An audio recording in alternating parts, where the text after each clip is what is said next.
मृतांगण बंदीन चरण डोळ्यान पाहिन रूप तुझे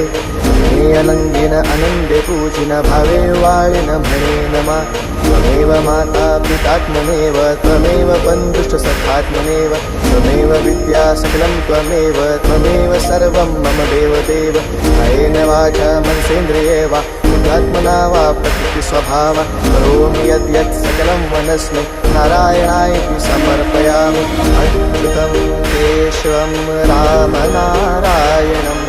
कृष्णदामोदरं वासुदेवं हरे श्रीधरं माधवं गोपिकावल्लभं जानकीनायकं रामचन्द्रं भजे हरे राम राम राम हरे हरे हरे कृष्ण कृष्ण कृष्ण हरे हरे हरे